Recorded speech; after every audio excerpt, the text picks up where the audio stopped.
all proportions stop. Shot! Scores! Coburg wins the RBC Cup!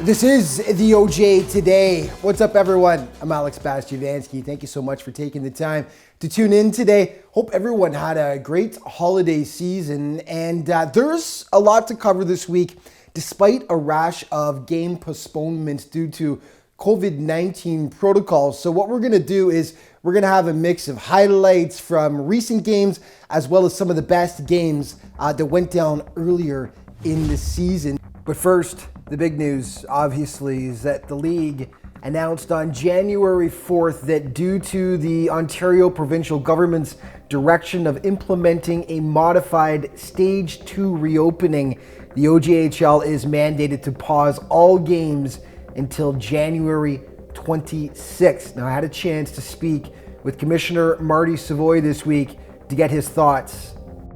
Yeah, so, coming out of Friday, we kind of knew something was going to come down from the provincial government with possible restrictions. We didn't know how long. We didn't know what they were going to be. We know that they were limiting fans and whatnot. But when it did come out on Monday here around 1:30 or 2 o'clock, whenever the announcement was, it was pretty clear that we were in a forced pause with what the government's decided to do, which was shocking to us with all of the protocols we have in place. Our protocols are second to none. We have double screening for our players. We shut down on one positive case and everything. So it was a bit of a shock, but with everything else, we need to make plans to make sure we can move forward for this. Now, an interesting wrinkle to the Stage 2 restrictions is the closing of indoor sport and recreational facilities, except for select professional and elite amateur sports, an issue the league plans to appeal.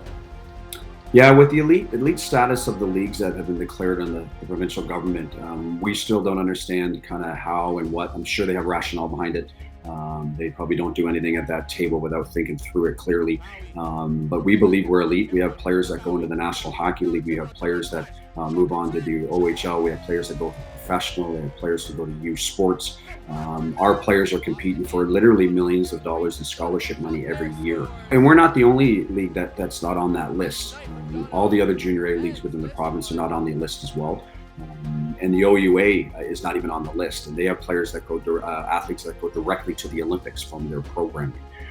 So it's not an OJHL specific item. And so we are actually, talking to other leagues as well. We're trying to maybe work collectively to try to get on that list for our players. Now, the waiting game begins, but in the OJHL head office, there's no rest as they're preparing for numerous scenarios for when play is allowed to begin once again.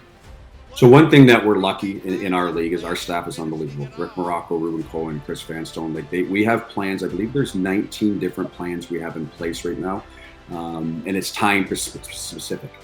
If we have to make up 3 weeks, I believe it will be about 90 games we're going to have to get in, which we believe it's going to be the 3 weeks. If we can do that, we'll either just extend the season. What we're going to be doing with our general managers is having them trying to reschedule as many games as possible within the season time that we have. Once we know those games that we can get in, we'll extend the season by 1, 2, 3, or 4 weeks. And then what we'll give up is the series within playoffs. So we'll shrink 7-game series to 5-game series, and heaven forbid we would have to go to 3-game series, but that's where we'll make up the time on the back end. One thing I can commit to, we're fully confident we're going to get a full season in this year. What I feel for is the 506 kids that are in our league. Some of them, it's the third year that they're going through where there's a pause in their development. We talk about their advancement, it's just development of an athlete, taking that type of training away from them. We feel for them. It's at the forefront of everything we do. We have to be here for these kids first and foremost, and we will do anything we can. I don't care how much time it takes. We're going to do everything to get them on the ice safely. Yeah, I can't wait for things to get going again. Okay, we just wanted to mention a huge thank you to Tim Bates and his incredible team of photographers at OJHL Images. All the photographs we use on this show are their work, and they are as good as it gets. They are the official photographers of the OJHL. Everything from team headshots to action photos. You can find out more about them and check out their work. There's the official website. I have Tim on the show every year to talk about his favorite picks he's taken throughout the season. I promise I'll have him on again once play resumes. Okay, alumni news, and there's a lot of it. Brought to you by Instat, the official analytics supplier to the OJHL. And let's just talk about the word elite, shall we, and what it means. This is all in the last week. Jack Watson, previously of the St. Mike's Buzzers, now with RPI, named ECAC Rookie of the Week.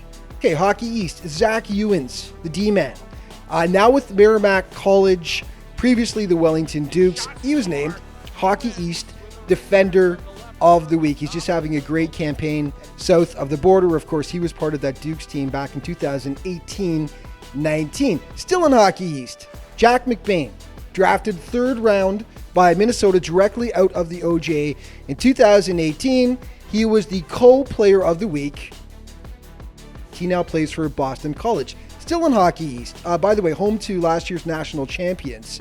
Jamie Engelbert, Providence, NCAA D1, named Hockey East co-player of the week, shared it with Jack McBain. He played in Cobourg from 2017 to 19. Okay, one more thing. Michael Carson, Stouffville, back in 2013-14, before heading to Quebec to play Major Junior, made his NHL debut with Arizona. Another OJ grad in the NHL. If that is not elite, I'm not sure what the word means anymore.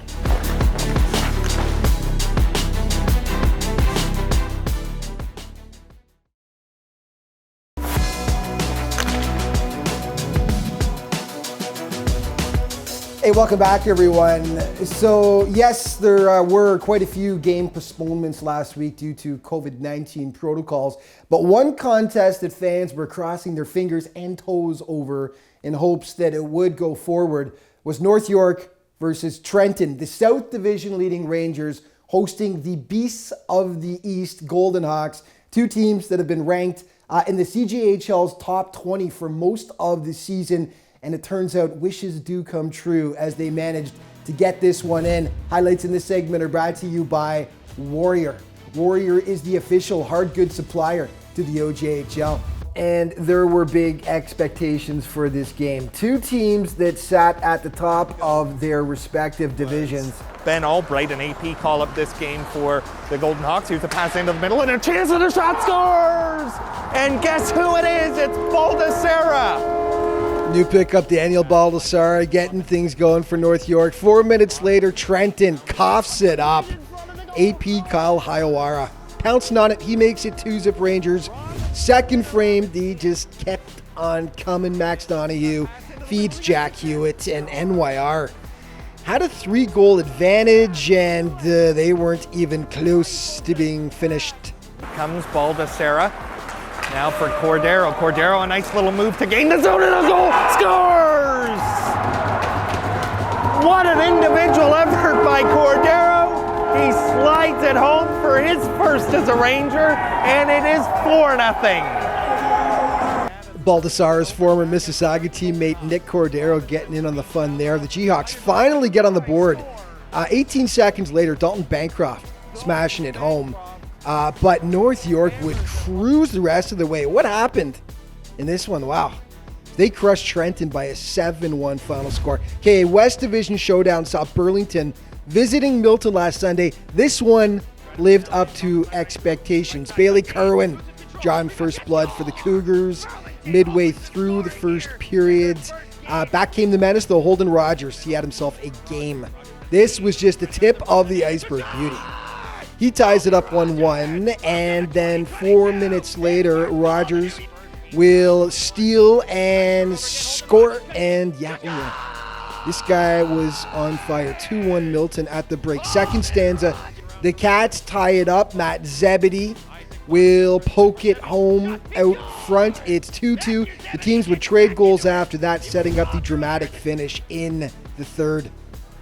They cut in, Jordan Stock pass in front. They score! They go right back at it! Seconds later, Milton leads! Ethan Sims! He's done it again! And he gives the goal sign for this one, a la Austin Matthews. Yeah, Ethan Sims the winner as Milton continues to gain on Burlington. They now sit second in the West Division. Brantford was trying to gain ground in the West as well as they hosted North Power Aurora. We pick it up in the third. The Tigers leading 1-0. Super rookie Easton Wainwright knots it up for the 99ers off the rush. Back come the Cats, though. Hollander Thompson jumps on the big rebound here to give them a lead that they would never relinquish again. For good measure, though, Ethan McFarland on the power play. Look at this finish. Absolutely clinical. They would add one more for insurance as the Tigers dropped the 99ers by a 4-1 final score. The team they're chasing in the North, first place Pickering in Stouffville to take on the Spirits. This one wasn't close. Scoreless into the second, though, when Jake Partridge finds some daylight to make it 1-0 for the Cats. Late in the frame, Miles Perry will hop on the redirection here, and Pickering up by a deuce. They were up 3-0 in the third when their deadly power play goes to work. Looks this one like it might have been tipped out front here, but Ian Martin getting credit for it, and it's a 4-0 hockey game. And then for good measure, Christos Rodas. Look at this one. Woo. The howitzer, top shelf. That makes it 5-0. That is how it ended up as Pickering walks all over Stouffville and takes it 5-0. 60-second spotlight now, and it is brought to you by NutriFarms, the official sponsor of the OJHL's Championship Series. Dalton Bancroft, right wing, Trenton Golden Hawks. Bancroft, what a move, coming in, pass, scores! What a goal as Bancroft! What I bring to the ice is a big presence. I'm a big guy. I like to use my size and my strength. I like to score a lot of goals. I like to play the body, use my speed, go wide, play a 200-foot game. Bancroft shot scores! When I think of this team, I think of a team full of jokers. We're an amazing group, and the guys are really funny, and we gel really well. To me, wearing a captain role is very special to me. As a local kid, I want to support my community and do everything I can to help bring a championship to Trenton. The main focus this year for everyone in our group is to come home with a couple championships, and that's all we're going to focus on, just one win at a time and get to our end goal.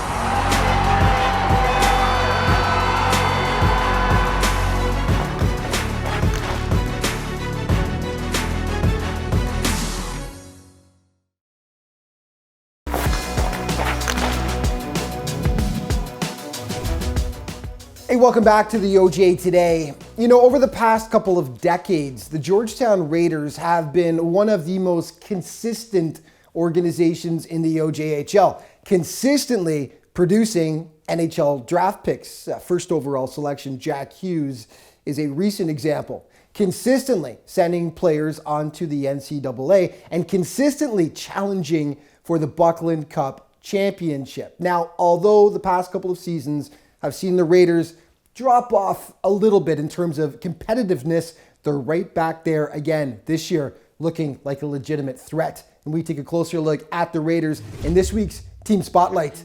And this segment is brought to you by Clean Quip. Clean Quip is the official disinfectant supplier to the OJHL.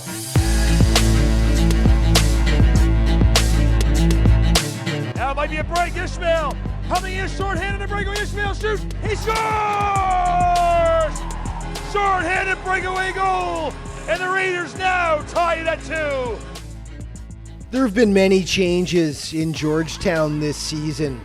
A new coaching staff, a significantly different roster from the team that played 2 seasons ago, and a different mindset as the club attempts to get back to its winning ways. Really have a really good feeling about this group. We've tried to come in and instill a care and a belief system in what we're doing. It's a new group. There's a lot of new staff, new players. We're trying to build a culture here, and we're a very quick team. We tried to build a a college type of team where we're playing north, we're playing fast.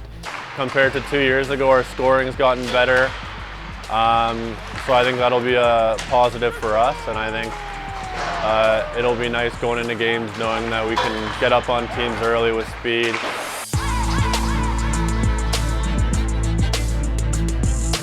So far, so good. The Raiders shot out to one of the best starts in the OJHL this season. They've cooled off a touch recently, but still sit well above the 500 mark in the incredibly competitive West Division. And it's a couple of Raider veterans that have been leading the way for them. Eric Russell tops the team in scoring. Eric Russell shoots, he scores! The rocket by Russell, Eric Russell! Excited to have Eric Russell back. He will be one of our leaders, no doubt. He's another player that we're expecting a lot of good things from, and like I said, he's poised for a breakout year, and we're excited with what he brings to the table. Robbie Strachan is a big force on the back end. Obviously a defenseman. He's standing at 6'5", 6'6" now. For a big man, he skates very well. He's got great vision. He's got a really good shot. Strachan anchors a defensive core that's been one of the OJ's best. The Raiders have allowed the third lowest goal total in the league. They've been backstopped by the duo of Michael Kingo and Sebastian Labora. Angelides jumped at the chance to acquire Labora when he became available last spring. Sebastian's won 2 of his last 3 playoff rounds that he competed in. Kind of hopped off the page to me, and we were very fortunate that he was available coming out of that Alberta League in February, and we're absolutely thrilled to have him here. Jeff Angelides is a veteran OJHL coach known for developing top-end talent. Try to avoid going southbound here. All right, we want to go in the northbound lanes here. We don't want to be going against the grain. Yeah, he's great. He's a lot of fun. It's a totally new coaching staff, so it's a bit to get used to, but I mean, I don't know, everybody's good so far and everybody gets along, so I'm excited. Angelides brought on former NHLer Jason Ward as an assistant coach who knew the Raiders' track record of success. I've been in the Brampton area for the last 10 years or so, so you definitely hear about them, and I'm just excited to be a part of that history and growing that history to achieving our goals once again. Ah yes, the history. Here to celebrate Georgetown! The Georgetown Raiders are Buckland Cup champions! Georgetown has been one of the OJHL's top franchises over the past 2 decades, winning the Buckland Cup as recently as 2017. The last 2 seasons, however, the team has struggled. Angelides is determined to bring championships and excitement back to the town. It's an intimidating building. It's an intimidating team. I've had playoff runs here that have ended here. We're going to do everything in our power to get prepared for playoffs, make playoffs, and then, like I said, anything that we can do, push in the playoffs. We want to get this place jumping again, and we want to bring the Raiders back up top and have a burning desire to win. The whole group does, and that's what we're hoping to do.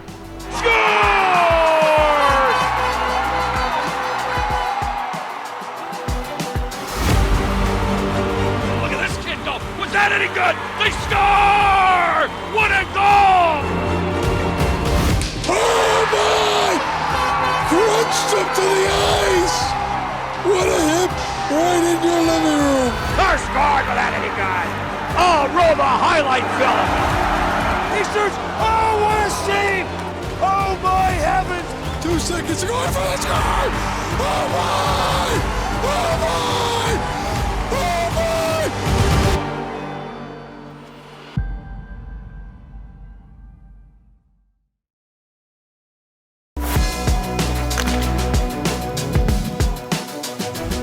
Hey, welcome back, everyone. Let's take a look at your OJ leaders right now, brought to you by Nutri-Farms, the official sponsor of the OJHL's Championship Series. First, your scoring leaders, and Brad Summers in first place right now.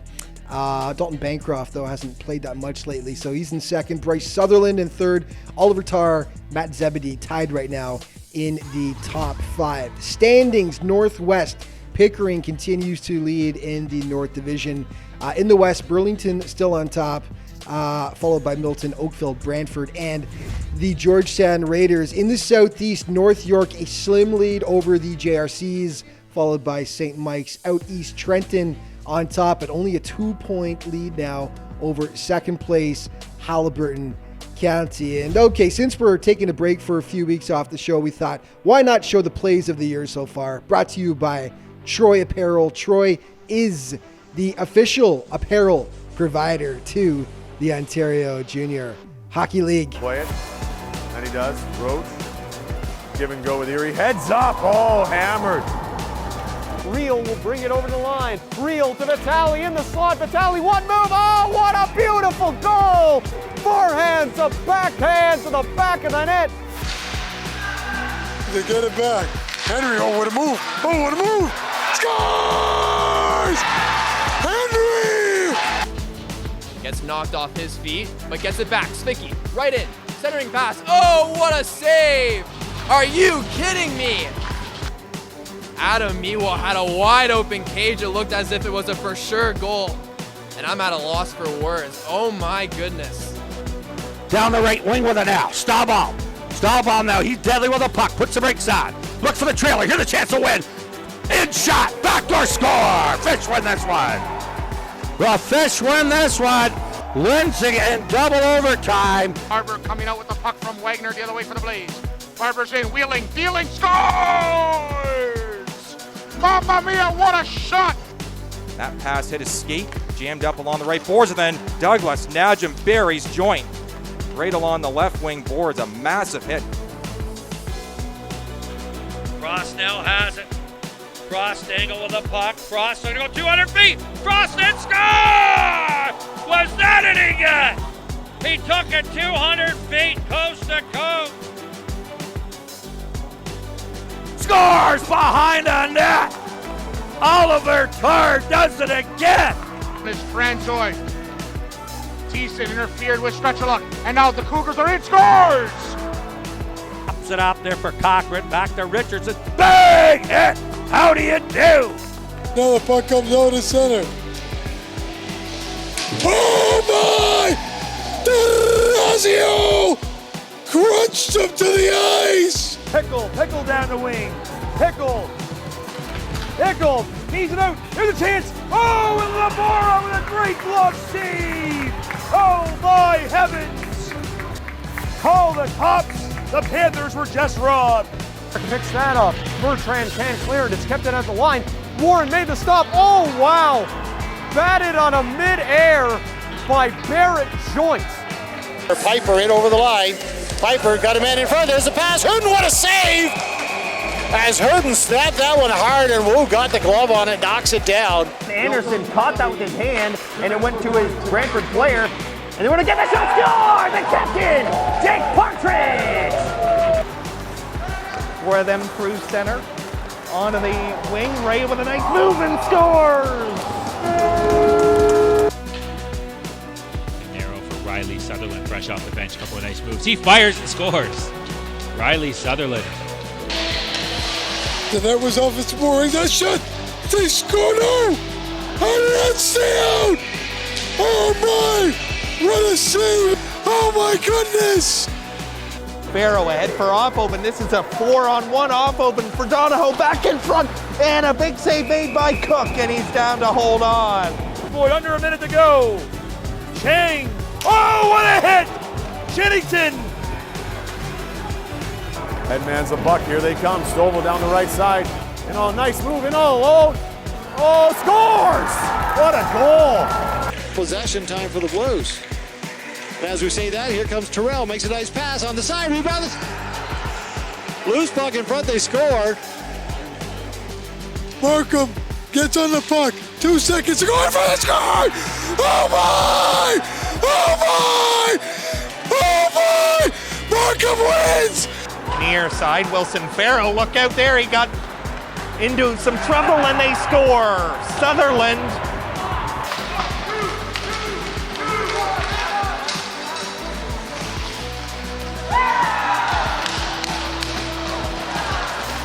Good play there from Wilson. Wilson turns it over to Anderson. Quick shot, scores! And just like that, the 99ers have a 1-goal lead. Oh, Tamari. Shot and scores! What a shot! Oh my! Finally clear, Bullums. Nice move, gets it back.